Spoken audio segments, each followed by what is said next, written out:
Thrown out by my parents because my cousin framed me. Years later, I got a call that revealed everything, and I made sure she paid. It all started when I was 18. I had just graduated high school and was planning to go to college in the fall. My life was supposed to be full of new beginnings, fresh opportunities, and the excitement of finally being free from the small town I'd grown up in. But everything came crashing down one fateful night. That night, I was thrown out by my parents because my cousin, Laura, framed me for something I didn't do. I had always been close to Laura, growing up together, spending holidays at our grandparents' house, and sharing secrets like any cousins would. She was my best friend, or at least, I thought she was. It wasn't until that night that I realized how wrong I had been. It was a Saturday evening when the trouble started. My parents had planned a dinner party for some of their friends, and as usual, Laura was invited. I wasn't a huge fan of these gatherings, but I knew I had to attend, as it was expected of me. So, I slipped into my best dress and tried to make myself presentable. The night went on uneventfully at first. I tried to avoid most of the guests, sticking to my corner, reading a book on my phone. But then, I saw Laura in the hallway, talking with one of my parents' friends, Mr. Aldridge, a man who was known for his questionable behavior. I overheard snippets of their conversation, and something didn't sit right with me. I couldn't shake the feeling that something was wrong, but I didn't know what. I dismissed it as paranoia and continued to keep to myself. It wasn't until later that night, when the dinner was winding down, that my world turned upside down. "Rebecca," my father's voice cut through the noise, sharp and commanding. "Come here, now." I looked up, confused, and saw both my parents standing in the middle of the living room. Laura was standing next to them, her face pale but strangely calm. I couldn't figure out why she looked so composed when the tension in the room was unbearable. "What's going on?" I asked, my heart racing. "Where is it, Rebecca?" My dad's voice was cold. "Where is the money?" I blinked in confusion. "What money?" "The money you took from Mr. Aldridge," my mother added, her tone betraying a hint of disgust. "Don't lie. Laura says she saw you take it from his wallet." I felt my stomach drop. My mind was spinning, trying to process what I was hearing. "What? No, I didn't." "Don't lie, Rebecca," Laura cut in, her voice sweet but venomous. "I saw you. You took it right out of his pocket while he was distracted. I was standing right there, and you didn't even try to hide it. You stole it." The room felt like it was closing in on me. My heart pounded in my chest as I turned to look at Laura, the girl who I had grown up with, who I had trusted with everything. She was the last person I expected to betray me. "You're lying," I whispered, my voice barely audible. "Laura, why would you say that?" Laura's face twisted into a smile, but there was no kindness in it. "I'm not lying, Rebecca. The truth is right in front of you. I saw you." I had to tell them. They deserve to know the truth. "You need to leave," my father said harshly. "You've embarrassed this family enough. Get out of our house. You're no longer welcome here."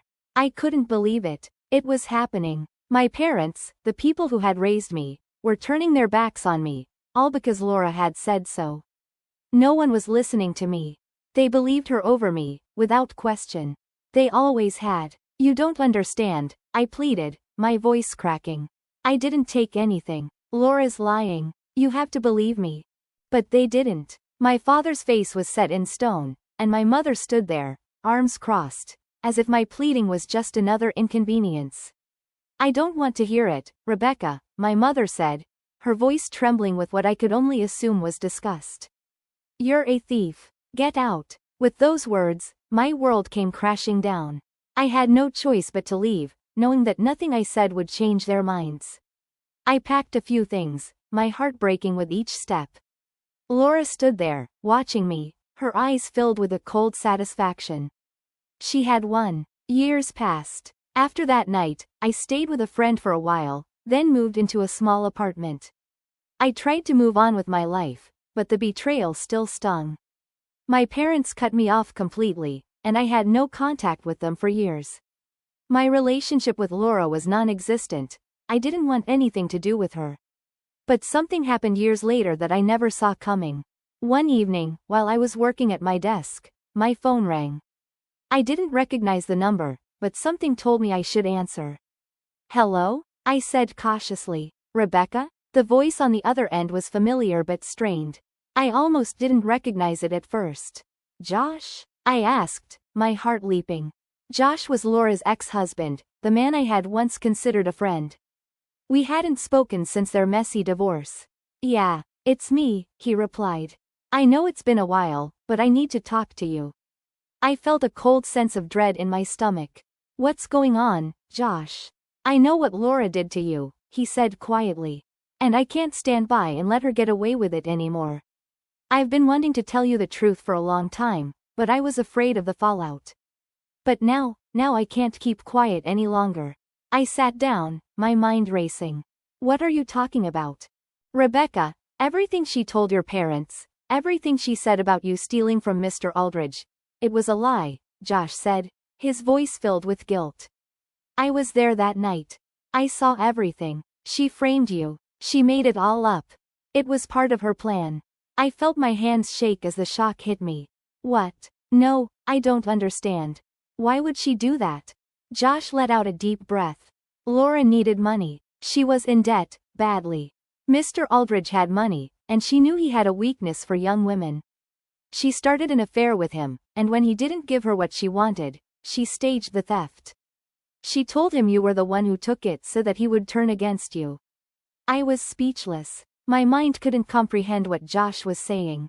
But why? Why didn't you say anything sooner? I was afraid of her, Rebecca. She was manipulative. She convinced me that if I told anyone, she'd ruin me, too. But I can't live with it anymore.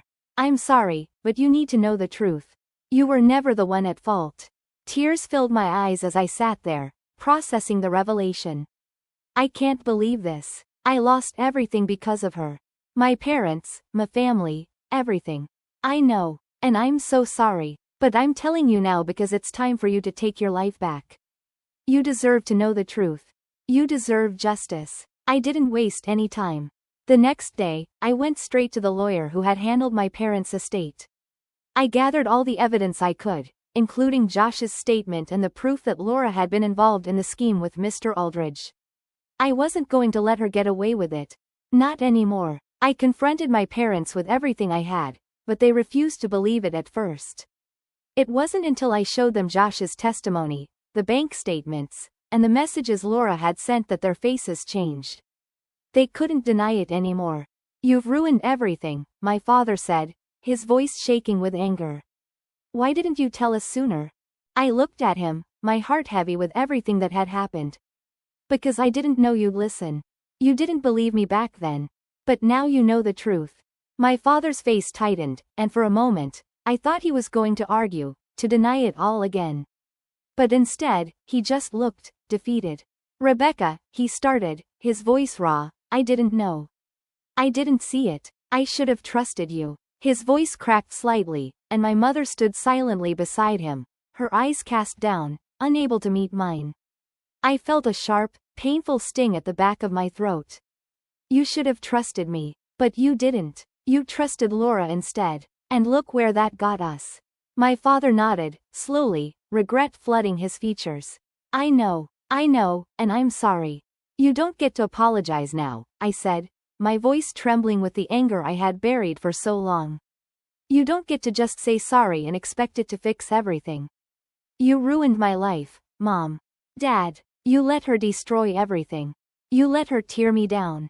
I lost years of my life because you didn't believe me. I was cast aside like I didn't matter, and all because you didn't want to see the truth. My mother finally lifted her gaze, and her eyes were filled with tears. Rebecca, we didn't know what she was capable of. Her voice was full of sorrow, but it didn't bring me the comfort I'd hoped for. Didn't know? I repeated, the words bitter on my tongue. You let your own daughter be thrown out, and you didn't know?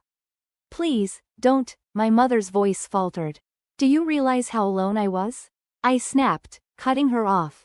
I had no one, no family, no support. I was left with nothing, and you stood by and let it happen. So don't tell me you didn't know. You just didn't care enough to ask. You didn't want to see it. And because of that, I spent years living in hell. I could see my mother's shoulders tremble, her face contorting with the guilt she had never fully acknowledged before. My father's face softened, regret etched deeply in his features. I know, he whispered. We failed you, Rebecca. Damn right, you did. I paused, trying to regain my composure. My heart was still in pieces, but something about saying those words, expressing that hurt, felt like a step toward healing. But I'm not here for apologies. I'm not here to make peace. Not yet. I looked at them, my eyes cold, not wanting to give them any room for more excuses. I'm here because I need you to understand what really happened. You don't just get to pretend everything's fine. I didn't steal from Mr. Aldridge. I didn't do any of the things Laura accused me of. She set me up, and now you see it. You can't unsee it. My father wiped his hand down his face. You're right. And it's too late to undo what's been done, isn't it? Yeah, it is, I said, my voice softening, but only slightly. But it's never too late to fix things, Dad. It's just, I don't know how to fix this.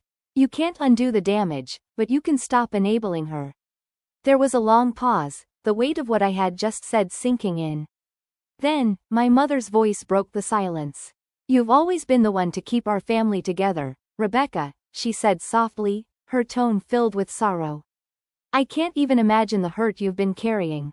I'm so sorry we never saw it. We never stood by you when you needed us. I shook my head, feeling the rage rise up in me again. Sorry doesn't fix everything, Mom. It doesn't undo the years I lost. It doesn't undo how you turned your back on me. My father's eyes were wide with realization. What do you want from us now, Rebecca? I want you to make it right, I said, my voice growing stronger. I want Laura to pay for what she did, and I want you to be the ones to help me. Not to fight me, not to protect her anymore. I want her exposed for the liar and manipulator she is.